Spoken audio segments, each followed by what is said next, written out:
Hello. If you are on this video right now, you came here for 3 reasons. Okay? Those reasons are, well, Google Nearby. Okay? You heard about it. You want to know what it is. Or you already know what it is and you heard that Google Nearby is dying. You saw it in the paper. Extra, extra, read all about it. Google Nearby in the hospital, families rushing there to pull life support, and you're panicking because you've been using it and you don't know what to do next. Or you came for this reason, my sexy voice. And I'm going to say, 99.9999999% of you came to hear my wonderful voice. And I thank you for that. But what I did the video for is to alleviate your fears about the death of Google Nearby. Now I'm going to let the cat out the bag just a little bit. Just because Google Nearby is going away December 6th, that's its death date, you can mark it, okay? That doesn't mean it's the end of the story, so don't panic. I'm going to help you. It's not the end of the story, it's a new beginning. So what is Google Nearby? A lot of you don't know what it is. You've heard of it. Then there's a you who like, why should I care? I just hear this big buzz and I'm just sitting here to see why should I care? And then some of you like, hey, if it's going away anyway, why am I even watching this video? Or anybody that's talking about Google Nearby, why do I actually care? What does that have to do with me? I could be watching Paternity Court or something, or Love and Hip Hop. Why? Don't turn away from this video because I'm going to show you why. But first, let me answer this question. What is Google Nearby?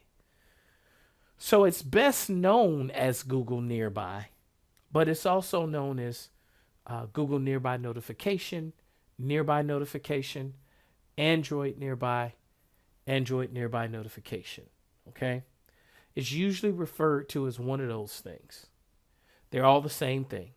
They're an Android feature that allows phones and tablets to automatically connect with devices of people that are very close to them.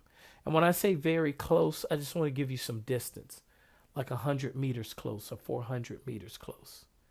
So I just wanted you to know that not, okay, you live in Columbus, I live in Detroit, boom. Okay, we consider that nearby. No. Okay, within reason. And I'll go into that a little bit later. And I go into it in great detail in some of my other videos. This feature allowed people to easily share digital business cards, messages, sales offers, web links, and other information with people nearby. Okay, that was a cool feature, and I'm going to go into that a bit more as we go into this video. But first, I want to address the 800-pound gorilla in the room.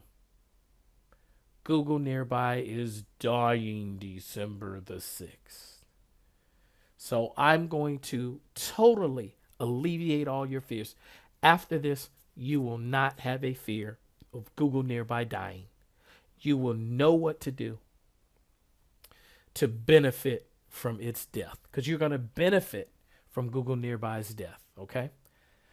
Now imagine you see these 3 tombstones. They have Google at the top. To make an analogy, you've got the ghost of Christmas past, the ghost of Christmas present, and the ghost of Christmas future. I have these tombstones in that order for a reason. So there are a lot of you who don't even know what iGoogle is, and those of you who knew what it was, you've long forgot about it. It was dead in 2013. The funeral was not a huge funeral. We all know when Prince passed. We all know when Aretha Franklin passed. Okay? Those were big deaths. iGoogle did not make that on the Richter scale. It was like your long lost, poor, broke uncle dying, not the rich one. It didn't even make a puddle. It didn't even make a ripple in a puddle. But iGoogle was basically what we call in today's age a home page. So Google marketed as a start page, and you were able to customize it. Something we can do now. And so you could add RSS feeds to it. You could follow stuff like sports, let's say, for instance, entertainment, stock prices, yada, yada, yada. It died. And if I remember correctly, it died because it wasn't mobile friendly. So rather than make it mobile friendly, they killed it. But guys, before I go further, this is not the first time. I did this for a reason. This is not the first time Google has killed something, and it will not be the last. So don't panic. iGoogle has been gone since 2013. Many of you have used it, and guess what? You're still here and you're still successful. So we're going to get past this. I'm going to skip Google Nearby for right now, and I'm going to skip ahead to the ghost of Christmas future, which is Google Plus. Google Plus is not dead yet. In fact, it will not die until 2019. It will die after Google Nearby dies. Okay? But I put it on here because Google has already paid for the tombstone, the plot, the funeral, the life insurance is already there. But to be honest, Google Plus won't truly die. Most of us that use it, okay, in the public, the only way you'll be able to use it, small companies, maybe even big companies, are going to have it as their social network. Like some of your companies have an intranet, so it'll be a social network for people to communicate amongst themselves at work. But for all practical purposes, it's dead or dying. And then you've got Google Nearby, which is in hospice now because December 6th is coming soon. And Google Nearby is dying, but the purpose of this video is to let you know Nearby is dying, but Nearby is not the end of the story. So if Google Nearby is dying, how can I benefit from it? That's what you're wondering. Because of a term called proximity marketing. Proximity marketing is still alive even though Google Nearby is dying. Google Nearby is a service that offers proximity marketing, but they're not the only fish in the sea, guys. So yes, your ex was beautiful, but there's other fish in the sea. Okay, so let me show you just some of the benefits of proximity marketing. Number one, it's cost effective. I'm going to prove it. Cost effective. Remember earlier in the video, I said that there are some devices out there that you can market to people through Google's Nearby and other services, but through Google Nearby, and they could be 400 meters away. Okay. Now, I remember reading about the world's greatest salesman, and he was a car salesman, and he had a rule. Anybody that came within 2 feet of him, he gave him a business card. Well, even a guy that's that aggressive and that determined, if I put him in the middle of a busy street, he can't talk to everybody. You're going to lose 4 or 5 people walking by when you're chasing down that one person, or someone's going to ask you questions. But imagine having a device that can market to everybody for you. And I'm going to come back to that. How cost effective would that be? How much would it cost to pass out flyers to all those people? How time consuming would it be to give all those people business cards? You'll never take a lunch break. You'll never use the restroom, and that could be disgusting. It's automated, okay? You've got to sleep at some point. Can you sell in your sleep? If you can, I need to talk to you. But this still works while you are sleeping, and not everybody has the same sleep schedule. I'm recording this at 1:32 in the morning. Okay? So everybody does not have the same sleep schedule. It's automated. It doesn't take a day off. It doesn't need a holiday. It doesn't ask for a vacation. It doesn't arrive late. It's automated. So it is attracting you customers 24 hours a day through an automated process. You don't have to keep tweaking it. And then there's brand awareness. That's one of the beautiful things. Now keep in mind, you didn't buy a pair of Nikes after watching one commercial. That's very rare if that ever happens. But you bought a pair of Nikes because over and over and over and over and over again, you saw the commercials. You saw other people wearing them. You saw NBA players and college football players having them and baseball players having them. So you became aware of the brand and it became embedded in your mind and you said, I wanted a pair of Nikes. Same thing, you never bought a Big Mac because of a commercial, but McDonald's marketing is so frequent, it just can't help but stick with you. That's brand awareness, and that's something proximity marketing can do for you for El Cheapo. All right, so right here, you see a gem. And so that lady, there's her cell phone. She's broadcasting her business card, her digital business card, Grace Chesney. Okay? Grace Chesney. And so if you look in the upper left-hand corner, there's a lady looking at her phone. We're going to pretend all of them are in the same cafe. And then if you look in the right, look at those three people, upper right-hand corner. Look at these two ladies in the lower right-hand corner and in the lower left. This could be a couple. They could be co-workers. They could be brother and sister. And in West Virginia, they could be both. Just kidding. And so, no, I'm not kidding. But anyway, point is, so all of these people are being broadcast by that gym. All of these people are getting your digital business card. It doesn't have to be a digital business card. It could have been a sales ad, whatever you wanted it to be. Okay? That doesn't even count the people in the drive-thru that are getting it. That doesn't count the staff members. That doesn't count the people who are picking up to-go orders. Okay? And that's not counting the people that's walking by. This is powerful. Proximity marketing is powerful. So if it's so powerful, why did Google get rid of it? Well, I'll be honest with you. I'm a Spider-Man fan, and with great power comes great responsibility. And so guess what happened? People started taking advantage and spamming people. So Google got all these complaints.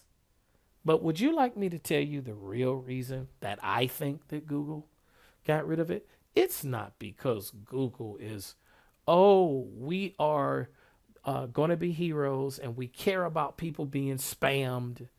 And we are the protector of those that have been abused, those who have been harassed, and those who have been spammed. There is no guy in a Google cape with spam written on his chest flying around like Superman. The truth is, they weren't making money off of it. Let's just call it what it is. So marketers like myself, marketers like you, salespeople, etc., business owners, okay, were using this. And for all of my digital business cards that were going out in my ads, Google wasn't making a dime off of it. And we were using their service. So yes, they're killing Google Nearby, but they're not killing proximity marketing, and they can't. And proximity marketing is still going to go on. And I will explain a little bit later how. But let me tell you why you should get involved. So the time to get involved in proximity marketing was yesterday. Really, the day before that. You should have been on it already. But it's not too late. You have come right at the beginning of a change. So now is the time to invest in proximity marketing, and let me tell you why. So if we go back again and we go to 2015, 29% of retailers had beacons in stores, while another 17% were predicted to add beacons, which brought the total to 46% beacons. That means basically retailers, 1 out of every 2 had a beacon. 1 out of every 2. That's powerful. 1 out of every 2 realized the power in this. If you don't believe me, go sign up for Wi-Fi at a hotel. And the smart hotels have you sign up and then bam, there's an ad there. How many times have you signed up for Wi-Fi in a restaurant and there's a sales ad there? That's proximity marketing. Now watch these statistics. 71% were able to track and understand customer browsing and buying patterns. 71%. 65% were able to target customers down to the aisle level. That's powerful. So if I'm in the dairy aisle, okay, on a regular basis, you could give me milk coupons, cheese, or egg coupons. Okay. 59% of customers were more engaged in the store. Wow.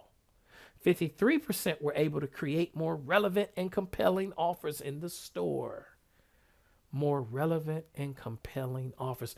Ladies and gentlemen, that's what Google does. Every time you sign up for something and you use your Google and Facebook accounts to sign up into it, they are studying your browsing and buying patterns. And then they're soliciting you with those same things. Okay? That's what these beacons allow you to do. To be your own Google, to be your own marketing research database and get unlimited leads. 53% were able to create more relevant and compelling offers in the store. 24% saw an increase in sales. 1 out of 4 saw an increase in sales, and 24% saw an increase in offer redemption. Oh my goodness. That's powerful. If that doesn't tell you right there, those statistics, why you should get into proximity marketing, what is wrong with you? What are you waiting for? Oh, I know what you're waiting for. You don't know where to go. That's where I come in.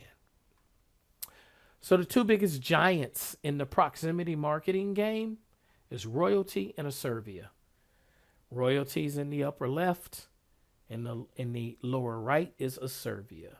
Right next to them are their gems.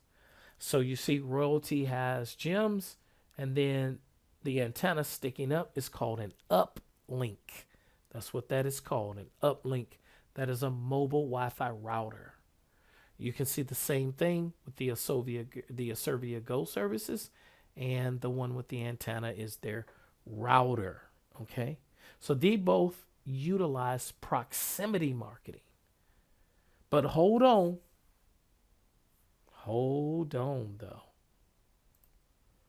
Only one company is prepared to take the next step in proximity marketing. The rest have absolutely no idea what to do next. And if you've really been paying attention to these slides, you already know what company I'm picking. But let me tell you why I'm going to pick this company. Okay? The difference between Royaltie and Serbia, there's several. But let me tell you one major difference between the two of them. Okay? Royaltie, it's their software. They're the proprietors of the software that allows the gems to communicate with other people. Serbia is a reseller of Royaltie's gems. So let me ask you a question. You martial arts fans out there, would you rather study under Bruce Lee, or would you rather study under his pupil if you were given the chance? If you were given the chance for somebody to mentor you, would you want Bill Gates to mentor you? Or let's just say his VP to mentor you? If I had the chance and the access, why not go to the source? Why study under the pupil when you can study under the master? Royalty owns the technology. Serbia does not. Here's another reason why you want to ally yourself with Royaltie. Royaltie is switching to what's called notification marketing, and they have a notification network, which I'll explain in another one of my videos. And so basically what they will be able to do is through apps and websites on phones, laptops, computers, and cell phones. Oh, I said phones already. And tablets is what I meant to say. They'll be able to communicate with you. So you're in your Yahoo app, your CNN app. I'm just using these as examples. Okay? Your Batman versus Superman app, whatever. They'll be able to communicate with you that way. Now, those of you that are a little pessimistic, well, how do we know that's not going to be canceled too? Well, let me go ahead and answer that. Because the difference is these companies are making money off of it now. Royaltie has spent millions of dollars to broker deals with different websites, social networks, and companies where we are allowed, okay, to communicate with people that are nearby us utilizing the same gem technology. But we don't need Google's nearby anymore, and it's just no longer a Google thing. We will be able to do it with tons and tons and tons of apps and websites, and we will get what's called guaranteed impressions. So if I were a radio station and I was asking you to buy an ad for a commercial, you're going to want to know what my subscriber base is. And if I could guarantee you that 100,000 people were going to see it, you might say, okay, it's worth paying that $300 that you're charging me for the month, or whatever the case may be. So now you're going to have guaranteed impressions depending on which gem you utilize. The more the range, the more impressions you'll get. And again, I'll explain that in another one. But the other companies, you know what they're doing? A lot of them are going to be out of business, or they're going to switch to another product. And one, which I'm not going to mention, they're talking about permission marketing. Permission marketing. How many people are going to give you permission to solicit them? That is already a failing expectation. And I'll explain that, what permission marketing is, in another video. So what I would do if I were you guys, I'd understand this. Royaltie's gems will still be working after December 6th. Will yours? And I'm talking to you guys who have different companies or people. And for those of you who don't even have a gem and you're not a part of this movement, what are you going to do? It's a no-brainer. You're going to get with the only company that is positioned to take the proximity marketing game to the next level. I advise you, click on the links in the description. Also, like this video if you found it helpful. Watch some of my other videos. Subscribe to this channel. You join my team, I'm going to give you things that other people in Royaltie can't, because I own some things that I'm going to share with you. I'm going to help train you. Okay, so not only are you going to get some training from Royaltie, but I'm going to go out of my way and train you to do some things that I had to take the long way to do. I'm going to show you how to do. And I'm going to give you some marketing materials that you're going to be able to keep. And we're going to help each other. I'm not going to just leave you out there. I advise you, join my team. I'm part of the Royaltie Elite, which is the only team that you should be aligned with. Let's go to the next level together. Can't wait to see you on the side. I'm looking forward to working with you.